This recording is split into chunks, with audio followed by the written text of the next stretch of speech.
Our guest this evening, Dr. Julian Baggini is an Honorary Research Fellow at the University of Kent, is the author, co-author, and editor of over 20 books, including The Godless Gospel, the Sunday Times bestseller, How the World Thinks, The Virtues of the Table and the Ego Trick, The Edge of Reason, and most recently about the Scottish philosopher and on The Great Guide, What David Hume Can Teach Us About Being Human and Living Well.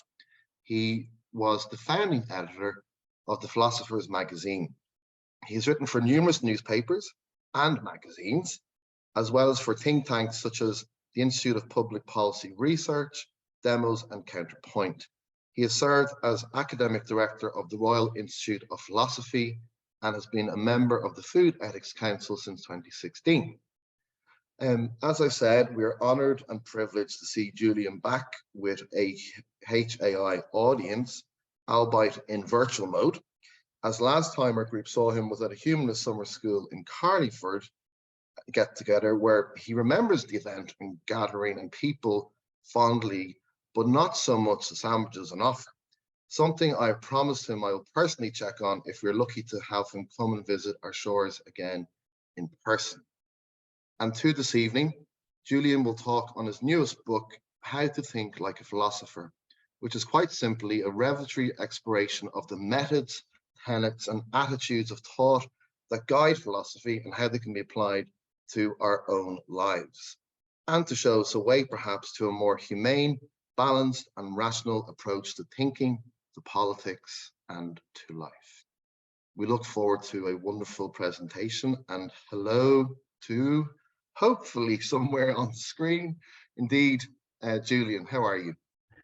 Hello. Hi, Mike. Thank you very much for the introduction. Very, very, very kind indeed. What I think is going to happen is that I'm going to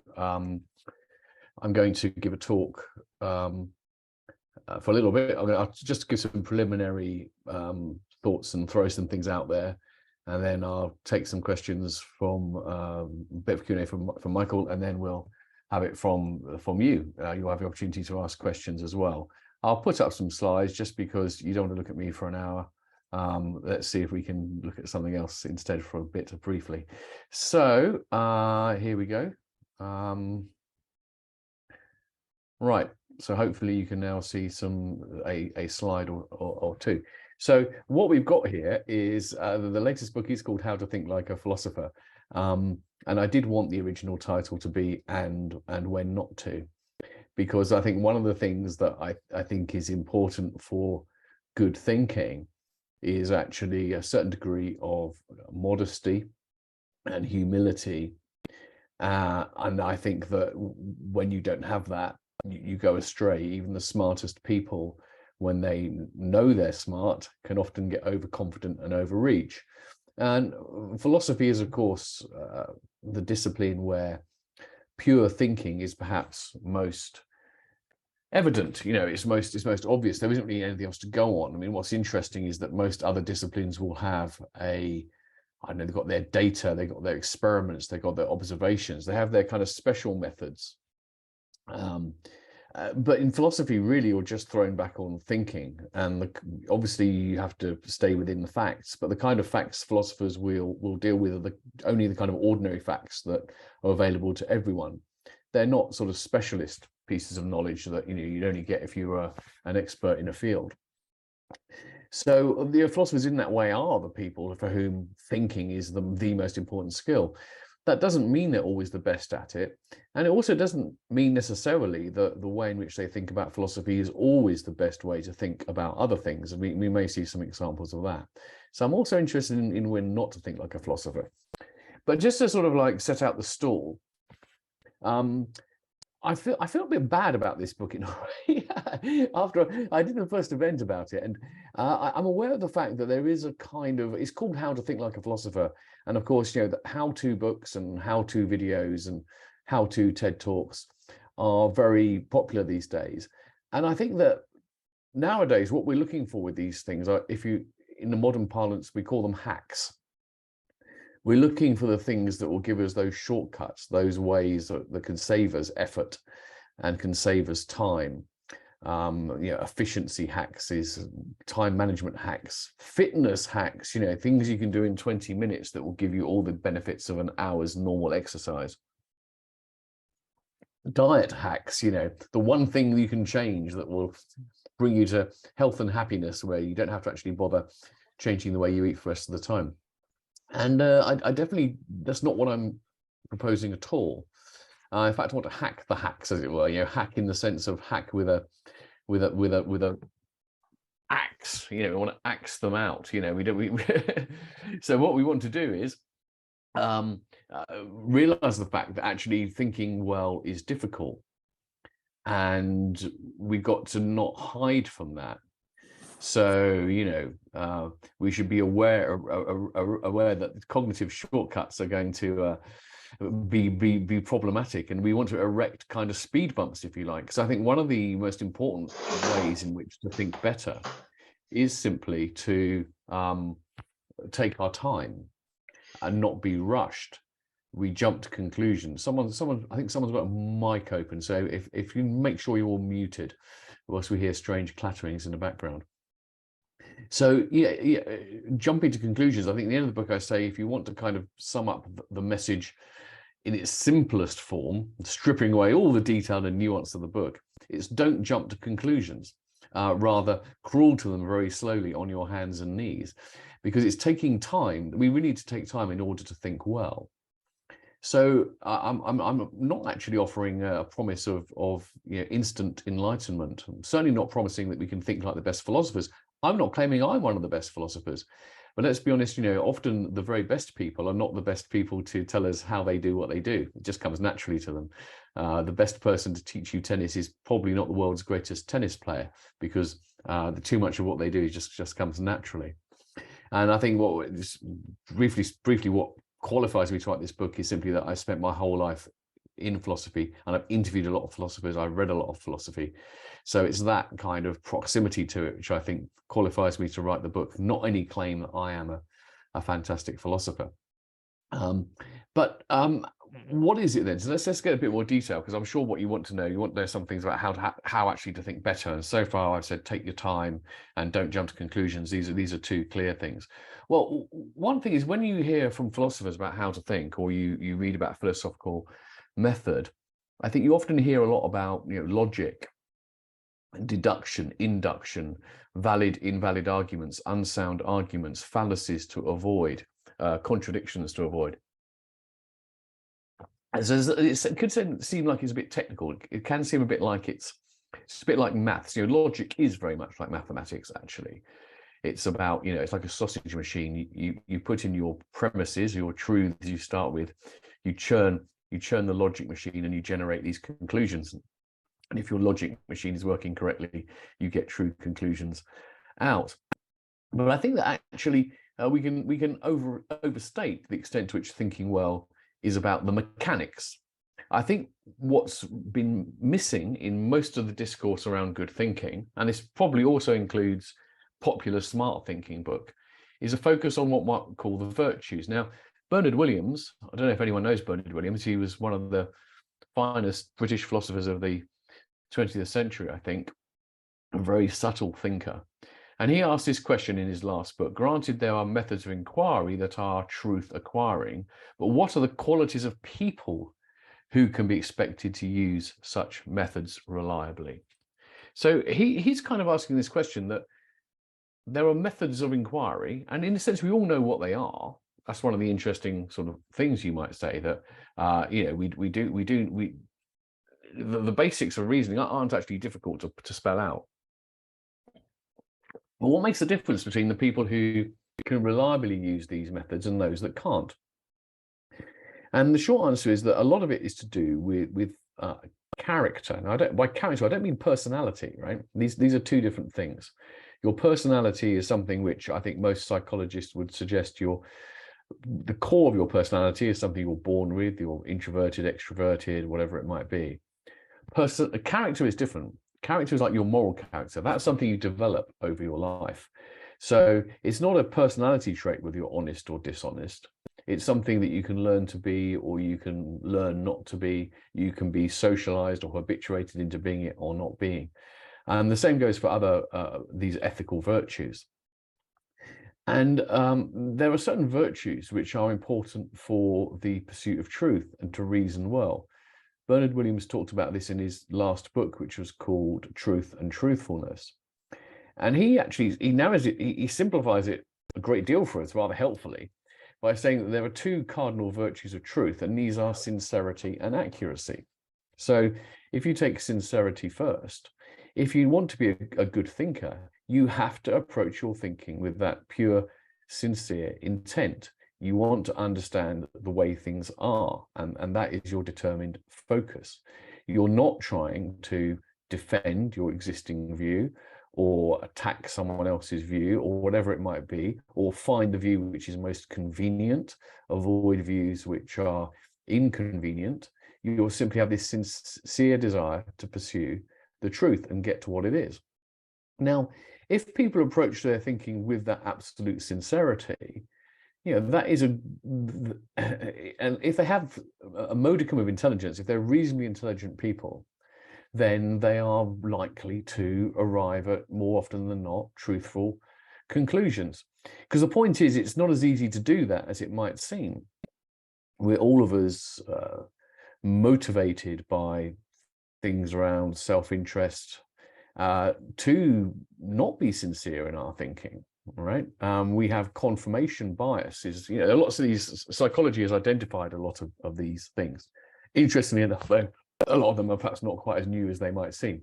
And in the book, I point out how Hume identified several things which now have names of psychological biases that have only been given in the last 10, 20 years, but actually you find in his works a familiarity with them in those days. Perhaps we'll see one before the end of the presentation.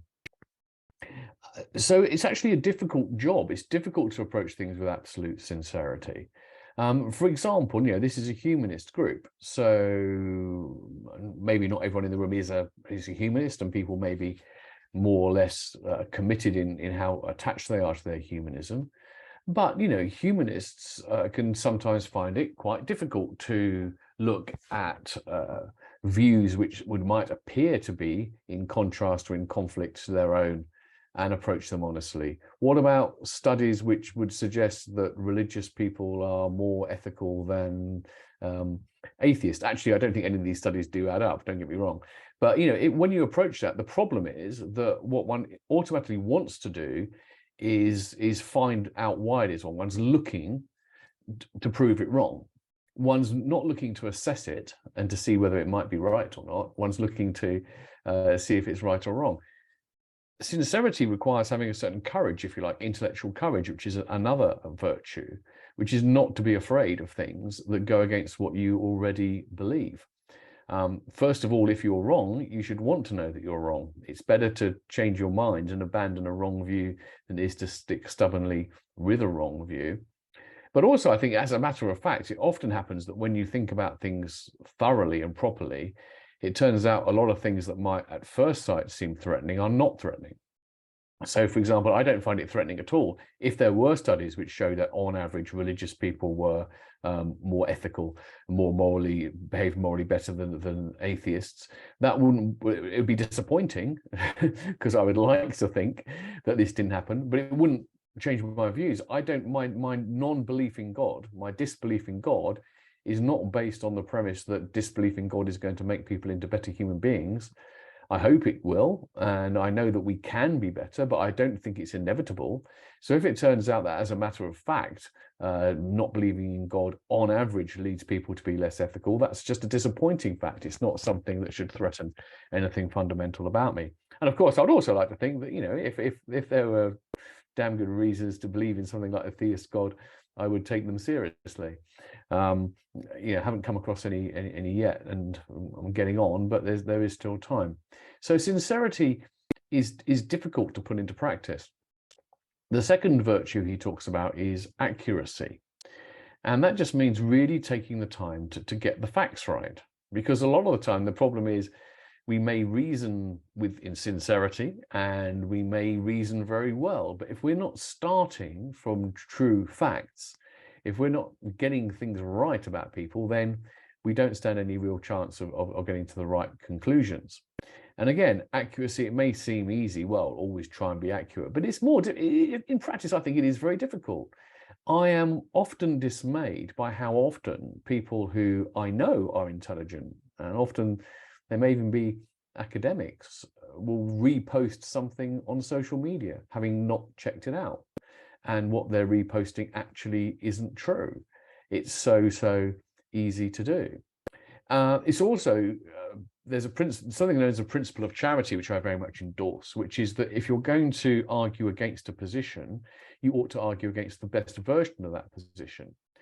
So again, you have to take time, you have to make the effort to try and be accurate about what that is, right? You've got to get that position that you're arguing, with correct. And so accuracy is a very important virtue, not something that we always put into practice, partly because, again, it takes effort. And I think one thing we have to appreciate is that we have to know that thinking well requires us to go against some quite profound instincts. Psychologists have this concept of cognitive miserliness, right? Cognitive effort, mental effort, it takes energy, it takes time, it takes resources. So we're always trying to use as few as possible. And that's why we have all sorts of shortcuts. And, thank God we do. If we had to think about every single thing before we did it, we would be in trouble. So, it actually suits us quite well that we have a lot of these cognitive shortcuts. But that does mean that we are inclined to take them more often than we should. So the effort of thinking well requires us to kind of be aware of those and try and focus on it. So sincerity and accuracy, these are the two great virtues of truth that Bernard Williams points out. I'll give you, so that's a nice takeaway pair of things, sincerity and accuracy. I'll give you another little quick takeaway. I should point out that the book covers quite a lot of things in quite a lot of detail, but I do try and give a few little mnemonics here and there. I'm not going to talk today about the one I have in the conclusion, which is, it's nice when you've got a mnemonic which spells out something, some acronym that spells out something memorable. But for my conclusion, the thing it spelt out was AC/DC, which people of a certain age at least will know is the name of Australia's finest rock band, not known for their intellectualism, however. But here's one, faffing, right? Faffing, check your facts, pay attention, ask what follows. In a way, I think if you want sort of like three rules for thinking, which if you follow, you'll rarely go wrong, I think this is it boiled down. So check your facts, already referred to that really. It's about getting the accuracy of things. And as I say, it sounds obvious, but my word, people don't do it very often at all. And it's also, one reason it's difficult is that facts don't always speak for themselves. You've got to interrogate facts to understand what they mean. So whenever you're presented with a fact, it's always worth sort of asking yourself, okay, but do I actually know what this fact means? It may appear to be wearing its meaning on its sleeve, but is it? So I'll give a very, very strange example of this. What about food waste? If I was to tell you what the food waste statistics were for different countries, if I was to tell you what percentage of food in the food system ends up at food waste is in Ireland, I don't know what the number is, but you probably have some assumption about what that means, at least. And that assumption could well be wrong, because many statistics around food waste include in waste inedible parts. So, for example, if you buy a bag of whole walnuts, right, then actually probably by weight, 30% maybe is waste.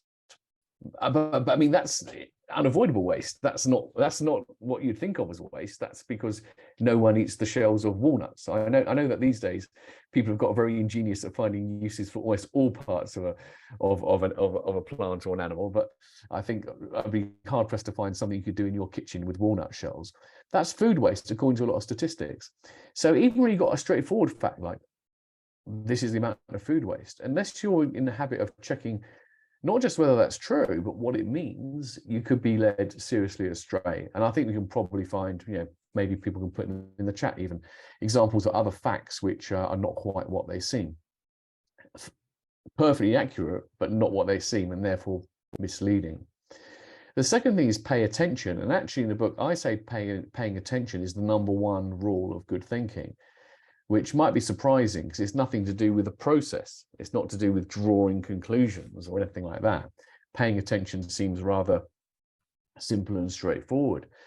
But I think if you look at what all good thinkers do, that's what they're doing.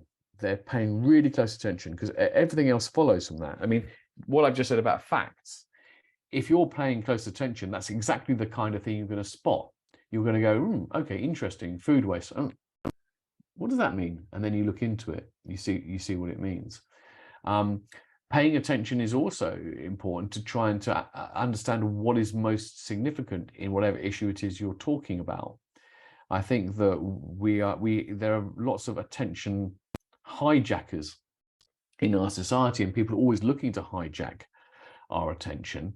And so, for example, debates may be played out in the media, and they're all focusing on perhaps the wrong question on an issue, right? You have to really pay attention to notice what's not being said and what perhaps should be the core issue in the debate. And I think paying attention is also really important when it comes to moral issues, because I think that most real world moral dilemmas can only really be resolved by paying very close attention to what's actually going on and not getting sidetracked by excessively theoretical debates. And asking what follows, well, this is where we get into the more traditional bit of philosophy. You know, does the argument make sense? Does the conclusion follow from the premises? And there's quite a lot to say about what you need to look at in order to find that out. Different arguments work in different ways. But I think even again, without any particular knowledge of that, if you just ask, well, does that follow?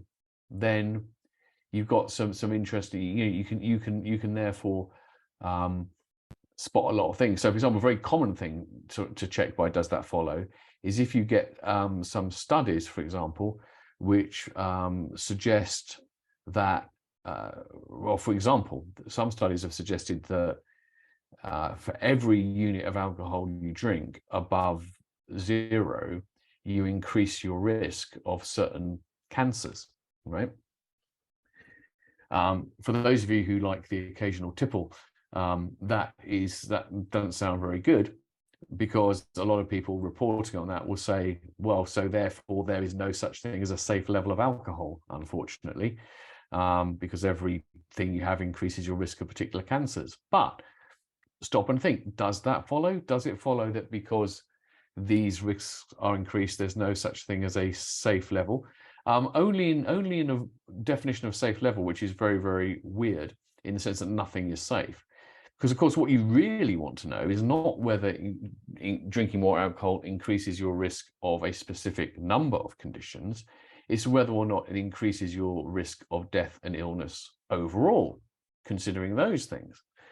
And I am, to date, there could be a study which shows this to be wrong, but to date, every sort of meta study which has looked at all-cause mortality and alcohol consumption has shown one of these J-shaped curves, where actually the people with the best health outcomes are the people who moderately drink, and the negative outcomes only occur over a certain level. And it's very interesting because it keeps happening that reports come out linking alcohol to bad health.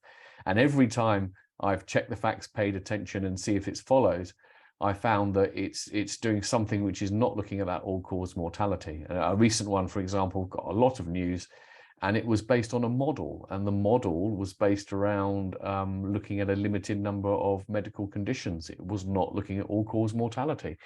So it didn't contradict the long-standing evidence. By the way, I like to point out it doesn't follow from this. You should go and drink as much as you like. There are unsafe levels of drinking, but I don't think we have any reason to think that unsafe level is anything more than 0. Now, I was going to give a very short introduction here, but I can see I'm going on. So let me just say a few things. I did say that I wanted to call the book How to Think Like a Philosopher and When Not to, because I think there are certain sort of ways of thinking that philosophers can get into which are potentially bad. There can be an arrogance, right? Don't think you're a great thinker because then you'll not stop spotting when you're not thinking well. You know, it's a bit like, it's the same with ethics, actually. You know, never assume you're on the side of the angels, because that's what turns you into a self-righteous ideologue who's actually often capable of doing bad things. Because, you know, once you're convinced that your side is right and everything is on your side, then that licenses you to do things which you may not otherwise do.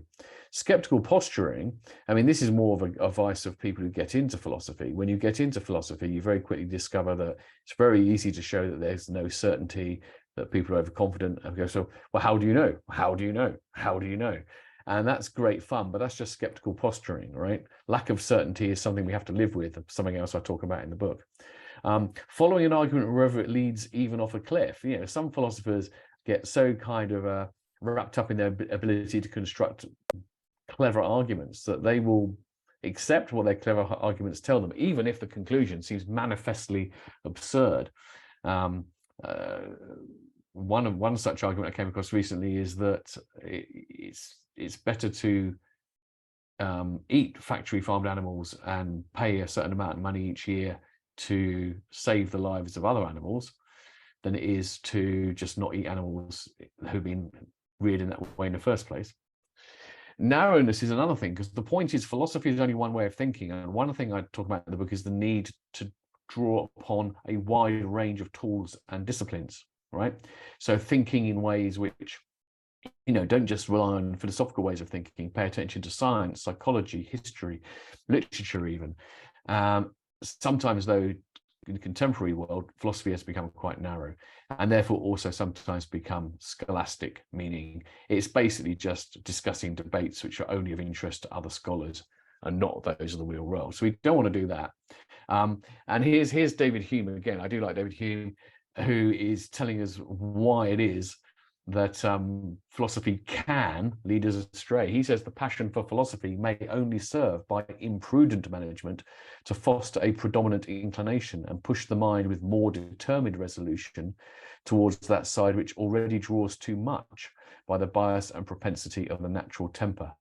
So the danger here is that we learn how to think better in some ways, and what we do is we use that cleverness we've just mastered essentially to just shore up our pre-existing prejudices and beliefs. That's what we mustn't do. That's why, to go full circle, what we need is sincerity and accuracy. So thank you for indulging me. It was slightly longer than I should have done, I think. But I think we'll move into a more discursive and interactive phase now.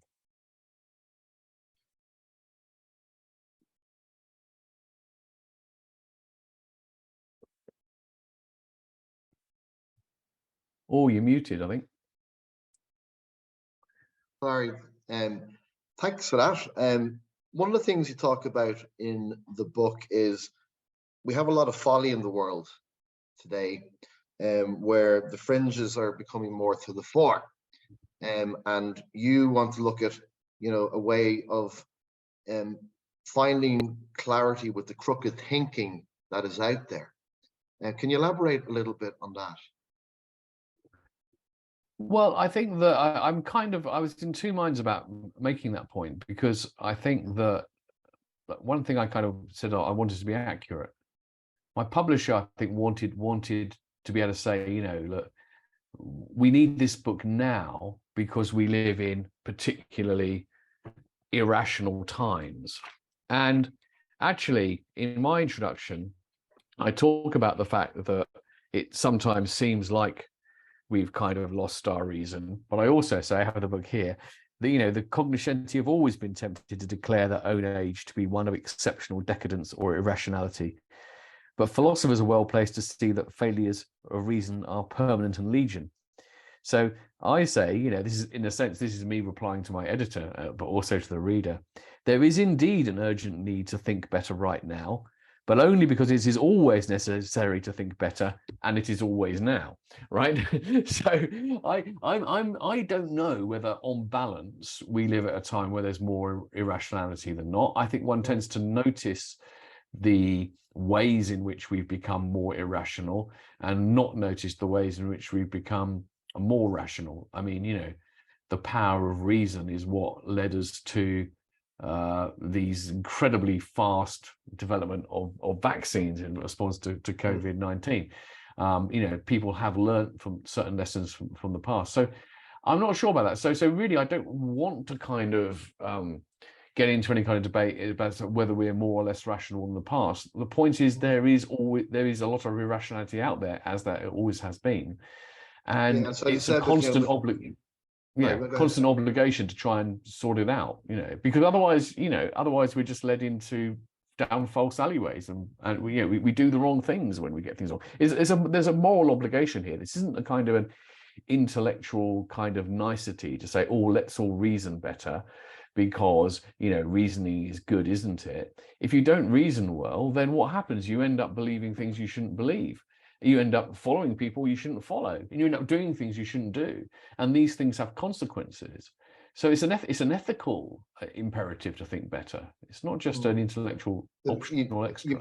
That kind of leads, you say about having the right attitude is philosophy's own X factor, so the P factor. So it's having those logical chops to understand and to, as you say, to question. And I did like the little joke that you got from the philosopher Philip a Foot, that says a philosopher is someone of whom you may ask a question, and after he or she has talked for a bit, you don't understand your question. So you talk about questioning everything. At what point do we say, I've questioned, I get it, or I need to keep questioning? What's that skill? Yeah, well, it's a good question, because I think that, again, the unsatisfactory answer for people who just want a tool they can take out and apply blindly is, well, when it comes to virtually anything that's important in the world, there is no algorithm. I want to get a T-shirt saying there is no algorithm. I've got a fridge magnet with one slogan already. So I've got one slogan is think for yourself, not buy yourself, which is on my little fridge magnet. Perhaps we'll talk about that later. But the other is there is no algorithm. And I think that's true of most really important things. You can't reduce good thinking to just a procedure you can implement and get the right answer. And questioning is a very, very important example of this. So we should be questioning. We should question everything, including our own questions and including our own motivations. But there's a skill to doing it well and not badly. So the way I start that chapter is quoting someone who says some very noble sounding things about the need to check out your facts and think for yourself and all that kind of thing. Only it turns out the person I'm quoting is a flat earther, right? Now, conspiracy theorists, flat earthers, people like this pride themselves on thinking for themselves and questioning. They think the problem is that most people do not question enough. And that's the problem with people. They accept the official narrative too easily. They are the people who don't. They ask the questions and they think and they push, and therefore they see the official narrative is wrong. Their problem is not that their lack of questioning, it's that they're questioning in very unskillful ways. And that's possibly a lot to do with the virtues I've talked about as well.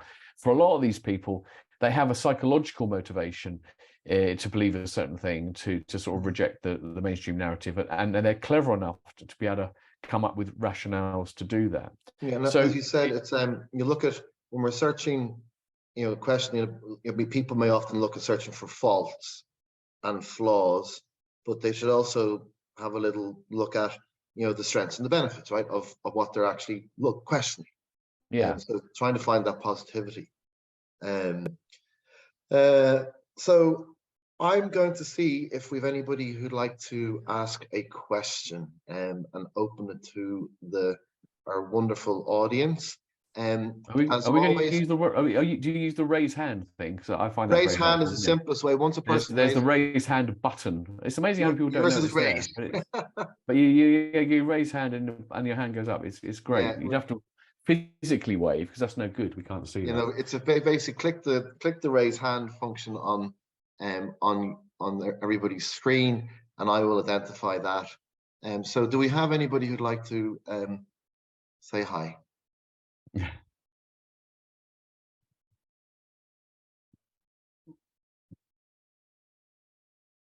Oh, here we go. For a minute, here we go. We're going to get one. Brilliant. Asked to, Hello. So Richard needs to unmute to ask the question. Yeah. But if you can kindly unmute yourself, please. I am. I'm working on it. Brilliant. Excellent. You done it? Technology. Congratulations. Not being my forte. Okay.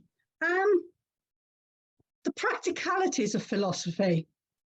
The Humanist Association, I've been a member for some best part of 20 years.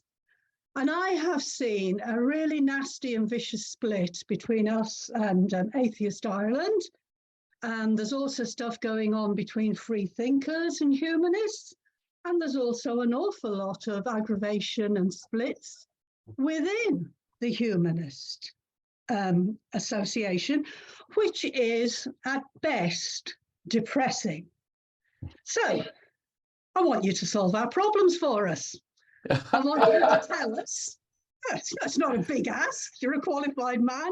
I want you to tell us how we could implement philosophical thinking to try and make these people who,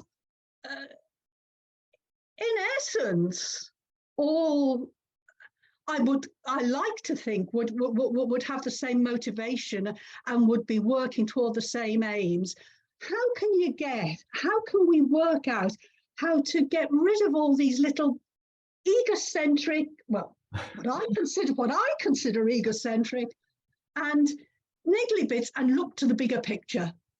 Because what we need is secularism in Ireland. We don't need arguments between ourselves.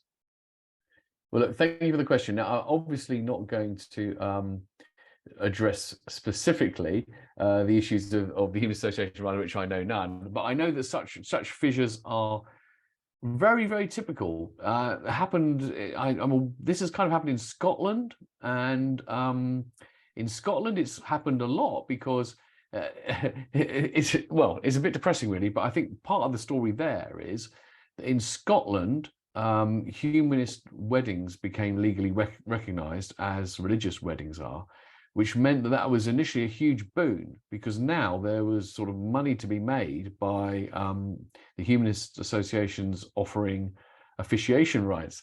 And there's nothing it's like death in a family, isn't it? Nothing sort of creates family visions more than money certainly becoming an issue and people deciding who should get it and who should have it. So I think a lot of it is to do with that. I could be corrected if I'm wrong, don't take this as gospel, but even if that isn't true, it's the kind of thing that would happen. The thing is, humanists are human beings like everybody else, and they're not going to be immune from those things. And it goes back to this thing about arrogance. I think part of the problem is that humanists tend to identify as rationalists. So it's part of the badge of honor. We follow reason, not like that mad lot over there who sort of, wave crosses or whatever it might be. We're rational, we're sensible. And the point is, the moment you start to believe your own hype too much, you're in trouble. You've got to remember it's difficult to do that. Then you've got this phenomenon of the narcissism of small differences, as Freud put it. It is often the case, unfortunately, that some of the biggest disagreements are between people who are quite close together. And that's because there's more passion there, I mean, if you disagree about what seems to be a minor detail about something you really care about, in a way, that's something you get more worked up about than disagreeing with someone who wildly disagrees with you. Because you disagree, you can just kind of respectfully get on with life. But when it's something close to something you really care about, it seems to be very natural for human beings to get even more fractious than it might be. So what are the ways around this? Well, okay, so first of all, we've got to, one of the chapters title is Be a Psychologist. We've got to be realistic. We are dealing with human beings. We've got to be aware that we are prey to these kind of vices as much as anybody else. We need to also, and I think this is the real key, another key sort of thinking skill is, when you're thinking, you've got to always keep in mind what's at stake and what matters most. And I think the problem is, it often seems that what matters, you've allowed yourself to get bogged down in what doesn't matter. Because as you say, the most important thing is, for secularists, is the most important issue for secularists you're going to broadly agree on. The most important thing is to have that voice in society and have it out. And it's what's not important is that everyone always speaks on one voice on every issue. In fact, it should be more acknowledged. One of the sort of like issues I've had with, not so much recently, but sometimes in the past with the British Humanist UK, is that I felt the Humanist UK often, they wanted to have a position on big social issues. And I felt that there should be room for disagreement. So for example, I mean, it's difficult to draw a line on this, but if you take issues around assisted suicide and death, that is something where humanists overwhelmingly tend to be supportive of this, as are the general population, actually. You know, the general populations, if you do surveys, believe people have a right to end their own lives and the right to have help to do it. But it has to be recognized that that's not something 100% of humanists agree with, right? There are humanists who, for humanist reasons, not silly religious reasons, don't agree with that. So even when you've got a broad consensus, you've got to allow for difference. But there are lots of other issues where I think, you know, there could be very large, meaningful differences. You know, what percentage of humanists are vegetarian or vegan, for example? You know, that's something where there are lots of people in the movement who feel very strongly about that, and other people don't think it's the key issue at all. So, you know, you've got to keep the focus. So beyond all these things about understanding the other's position, not making it personal, focusing on what matters, keeping these things together. So lots of different things, actually. So there's no simple answer, but there are potentially things we can do. Yeah. Thank you for that, Julian. Maeve, hello, good evening. Hi, hang on. Let me put this on so I'm not. Oh, did I have my hand up? Sorry, didn't mean to have my hand up. But anyway, I put a question. It's fine. I put a question in the chat. I saw your question too, but I saw the hand up, so yes, that was not intentional. But I may as well ask it now. It kind of digs a little bit further, maybe, Julian, into what you were saying. And first of all, thanks a lot for the presentation. I really like some of those ideas. And I was just wondering, from your own personal experience, when you are facing intransigence, like when you're especially dealing with somebody, I mean, I'm relating this perhaps to some of my own experience, particularly dealing with very senior leadership teams in large organizations. And I work in the comms area, and I love your idea of creating a speed bump. I think that often describes what my job has been like over the last 2 decades, which is often being faced with a group of people who actually can't articulate their thinking, but want to communicate it anyway. And that tendency to sort of skip ahead through and not think things through is something I've seen a lot. And I'm just wondering, what have you found useful in terms of techniques when you're dealing with people, particularly people who are authoritative in positions of power? What has worked for you in terms of being that speed bump? Well, okay, so that's a good question. In a way, you ask me more about persuasion skills than reasoning skills, but I think there is an overlap. Okay, so there's a nice saying of Confucius, which is that when the archer misses the target, he looks at himself, right? And I think this is quite a nice sort of thing to remember. When you get situations like this, I think we very quickly start getting frustrated with other people. As you say, they are being intransigent and they are not moving.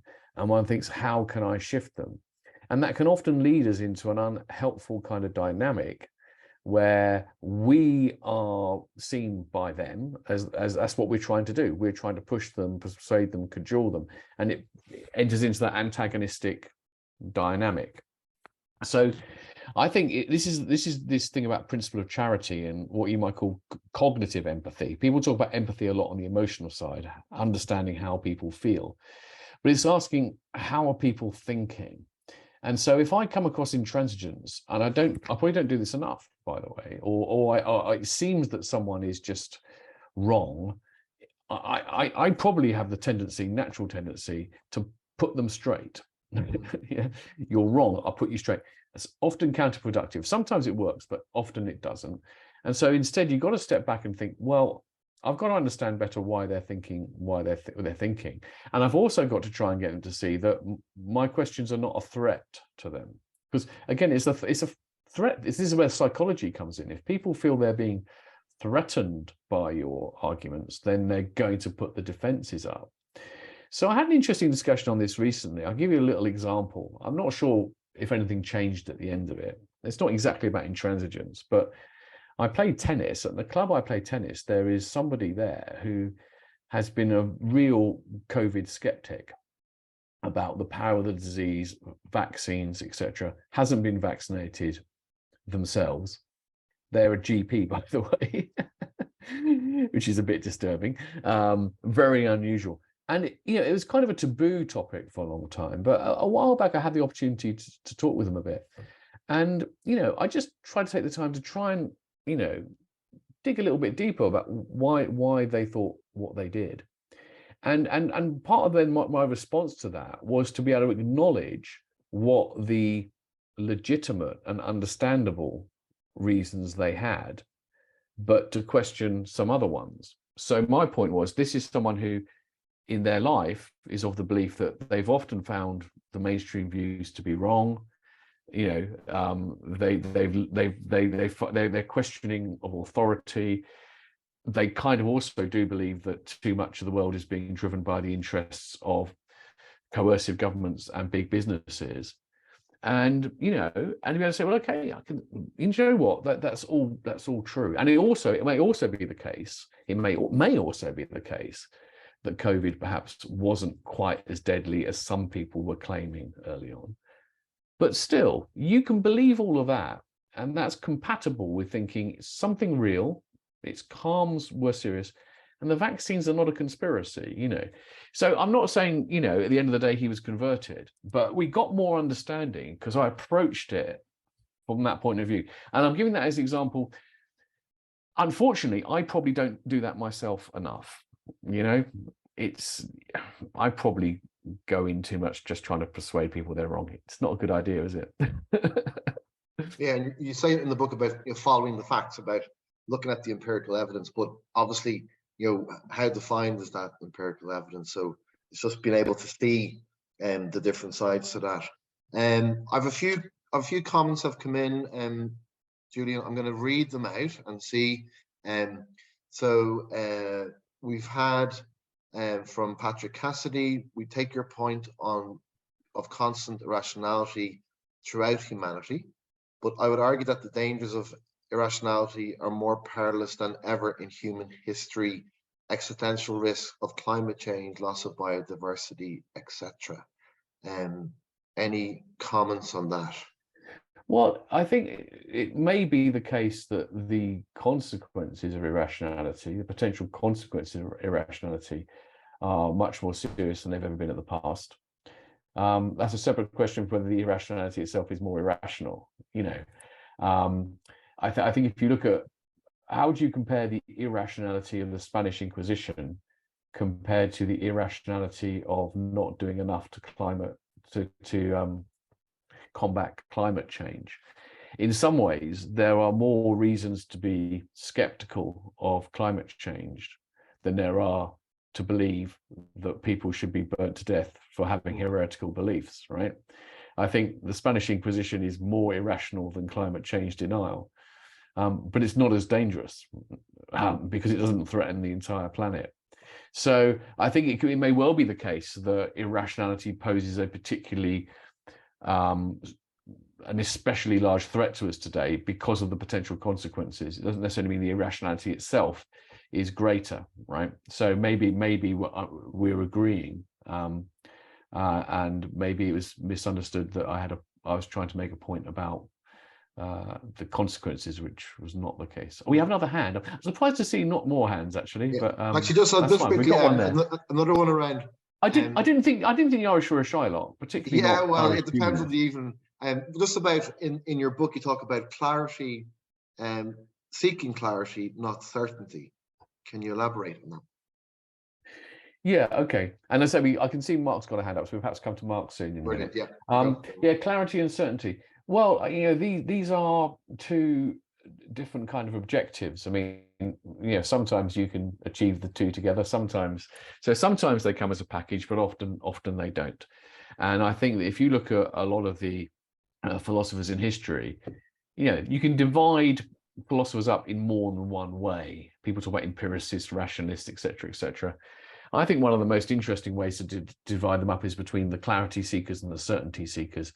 The certainty seekers are the people like Plato, who thought that, you know, if you know anything about Plato, he thought that we should aspire to a kind of crystalline, which is about clarity, but pure understanding of ultimate reality, in which we had absolute certainty, no assumptions.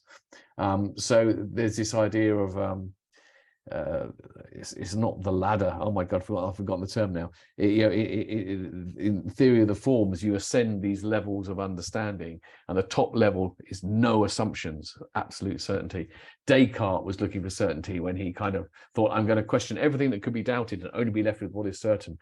And I think all those attempts to, and Bertrand Russell's logicism, which was attempting to establish all, you know, philosophy and logic and mathematics as the basis of everything. All these things have been glorious failures. But there have been other thinkers who have been more modest in their ambitions and thought we just need to understand things better.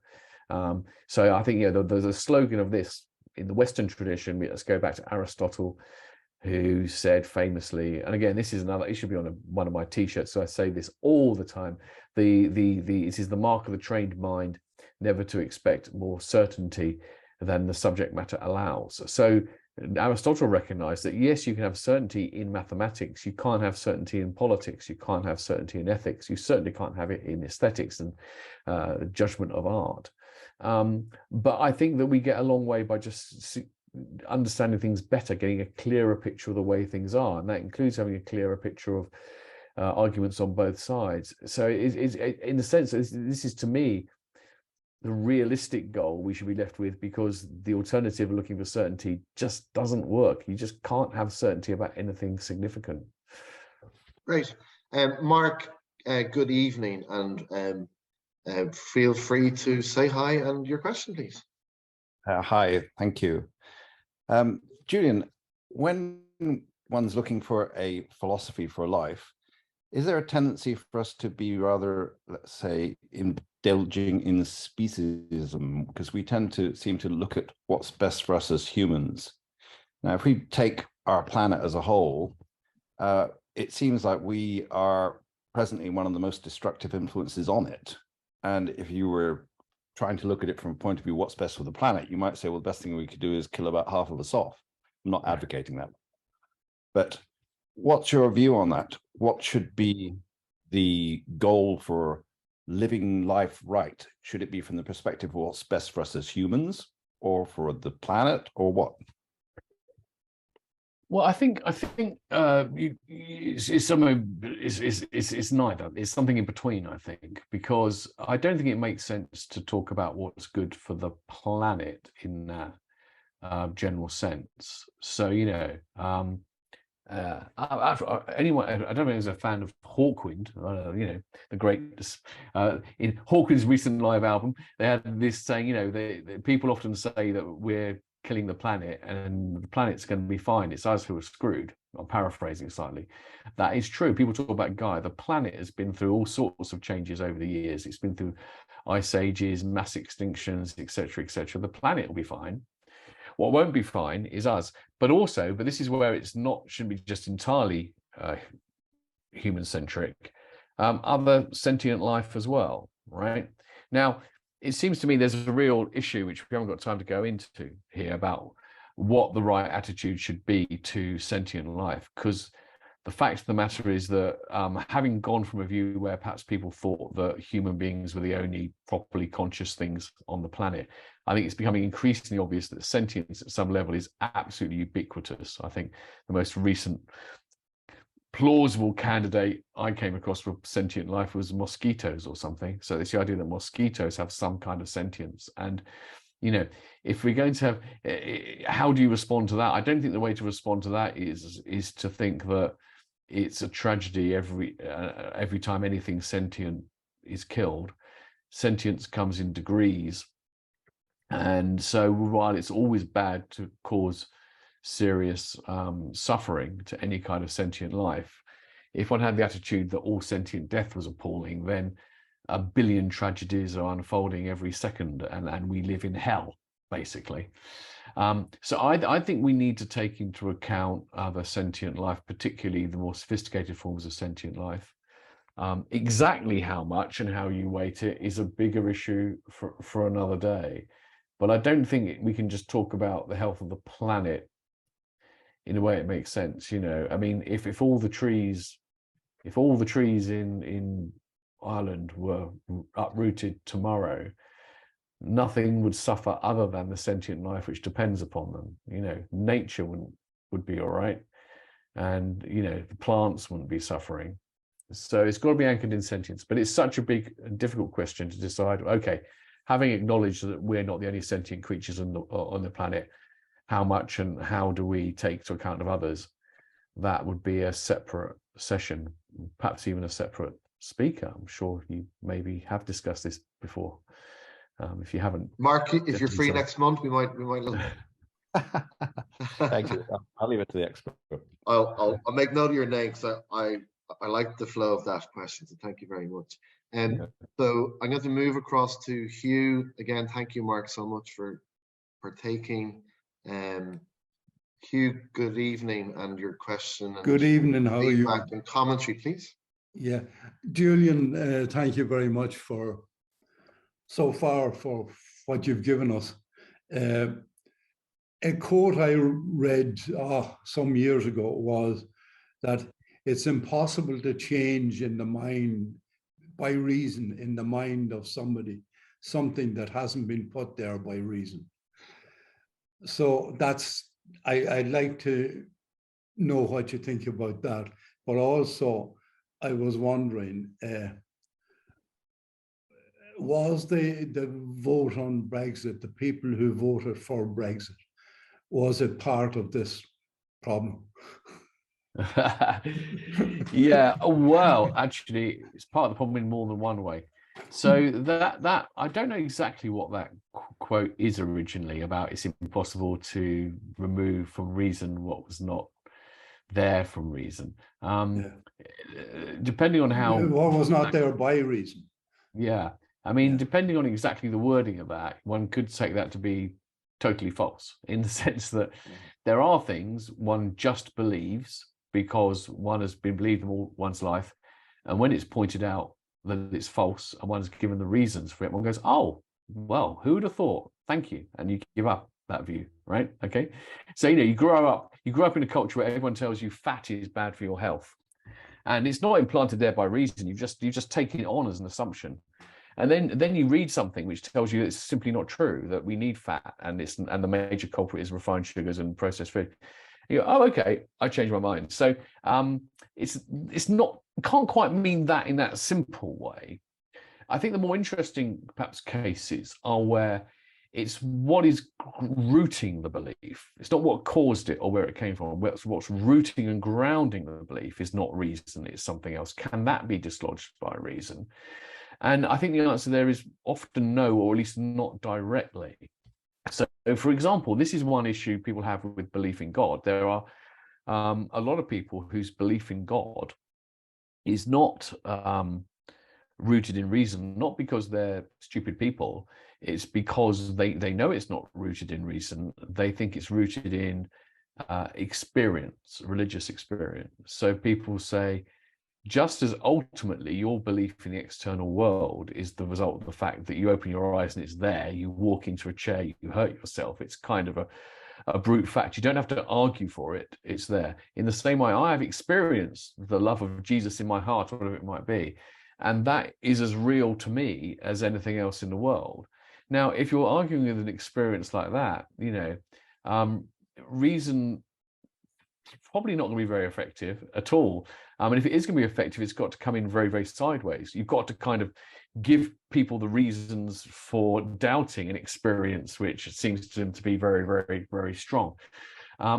So I think it's true that you've got a certain amount of resistance there, which is going to be difficult. Then you ask whether Brexit was a manifestation of reason and irrationality. Well, I think we've got to be careful to distinguish between beliefs which are irrational and beliefs. Well, there's an ambiguity when we call a belief irrational, right? We could mean sort of not based on reason or just contrary to reason in a straightforward way, or we could mean that it's not the conclusion you'd come to if you were reasoning properly. And those are two different things. because there are lots of people who are rational, intelligent people, and they come to wrong conclusions. In fact, I would say that describes all of us. Even the most intelligent of us sometimes come to wrong conclusions. Now, does that mean those beliefs are irrational? Well, in a sense, they're irrational because they're contrary to what an ideal rational thinker would conclude. But in a way, it seems a bit of an exaggeration to call them irrational because you did have reasons. They just turned out not to be the best ones. So I think it's not very helpful to think of, to assume. We should always kind of assume a certain degree, a principle of charity, I said before, assume we should attribute a kind of basic rationality to people we agree with and we should disagree with, and assume that they have their reasons, even if they're not good ones in the end, and we should try and understand them better. And I think that, so the sort of secondary reason why I think, unfortunately, the Brexit thing was a manifestation of this is I think that there was a failure on the Remain side to really properly understand what those reasons were and engage with them. So instead, what happened was people were having all these arguments saying, look, we're going to be worse off, you're going to be poorer.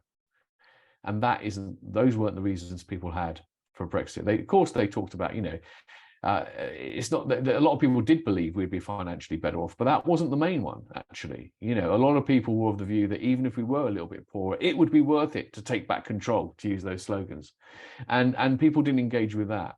So I think it was a failure, again, going back to the failure of cognitive empathy in the Remain argument meant that the reasons people had for leaving were often not addressed. We focused on the wrong ones, unfortunately, with terrible slippery slope and terrible consequences for Ireland. I personally think the consequences for Ireland have been terrible. We've perhaps now got some fudge which has enabled us to sort of come up with some arrangement which is satisfactory to both to unionists and nationalists and the Irish government and the British government, but that's not certain. And my God, it should never have been gambled, this precious peace. And that's about the argument. And as you said, does it follow logically, and is there consistency where you end up with that slippery slope and maybe ways to avoid that, which I suppose Brexit and what we're seeing has played out. But Hugh, thank you so much for your input, and I will see, do you have anybody else? I did see somebody else's hand up, but I don't see them now. I'll just double check. Okay, I'm going to go quickly to wrap up and look at our the questions we have. Any more comments on the chat functionality? I saw from Derek, in politics, do you think the lack of ability to think philosophically has led to the spread of partisan politics and acrimony, where both sides are so polarized they have become entrenched in their own dogma and have forgotten how to work together, i.e. compromise, for the greater good of society? Right, sorry, I was rather rubbishly putting into the chat. Actually, I can't see these questions in the chat. Is that a Q&A thing? Because some of them are coming into me directly. Oh, I see. Okay, all right. Okay. I put in the chat a link so you can buy the book. There you go. So could you read back that question to me? Sorry. So politics, effectively, there's a lack of ability to think philosophically, because that has led to partisan politics, acrimony, where both sides are so polarized they have become entrenched in their own dogma and have forgotten how to work together. So being able to compromise for the greater good of society, both sides not really being able to agree. Yeah, I think there's something to that, but I think one of the problems here is that there is a certain kind of set of assumptions about what it means to think well, which I think have been unhelpful. It takes me back to my fridge magnet, which is that people think the lesson of the Enlightenment is you should think for yourself, right?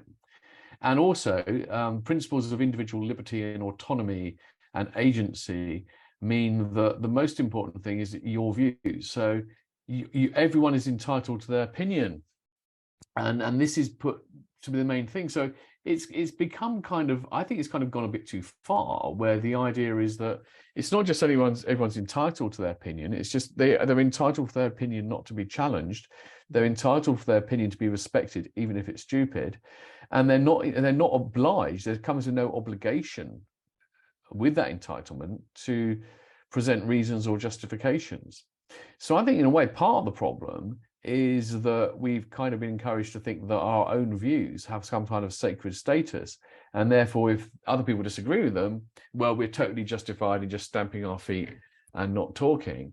And I think it relates to this idea that actually, reasoning is something that ideally is done socially, right? Left to our own devices, most of us aren't smart enough to work the most important things out. We need other people. We need other people to test our reasoning. We need other people to share their experience and their evidence. And we need other people to sort of, spot where the mistakes we've made. There are quite a lot of psychology experiments over recent decades have kind of shown that people are stupid, people think. And they give people fairly simple tasks and they flunk them. But when they give these tasks to groups of people, they tend to do them very well. Similarly, if you have a referendum, you'll often get a stupid result. Not always, but you often will. If you do an exercise in deliberative democracy where you take 100 random citizens and shove them in a room and give them all the evidence, they tend to reach sensible conclusions. So the evidence really is that collective deliberation is much more powerful than individual deliberation. We ought to do more of it. And that hasn't been encouraged for various reasons, one of which is the way we fetishize the rights of the individual to believe what they want and to have an entitlement to their own opinions. So I think that's part of the problem too. Hence the slogan, think for yourself, but don't think for yourself, not by yourself. Yes. Yes. Okay, we're getting close. Well, we have gone over time, but never a problem. We're always more than happy to run over a little bit. Have anybody else would like to ask a question? If that's okay by you, Julian, I'll That's just fine. give an audience, see if anybody else would raise hand. I don't see that. So as always, we will give the final word to yourself. So please go ahead. Okay. Well, thank you very much. I mean, I don't really have a final word to say. I think I've said a heck of a lot of words already. So I wouldn't say more, but I thank everyone for coming out. It's been a nice, good turnout. And also only a few people have left already, which, given that some people obviously have to, that's very, very good. So I appreciate the fact that so many people have stuck through to the end. And thanks also Michael and Erin for organising it. The preparation's been very thorough, been very organised, and so you've been in good hands. And yeah, so that's it really. I'd just like to thank people. It's very good. Thank you. So everybody, a virtual round of applause for Dr. Julian Baggini, please. Thank you.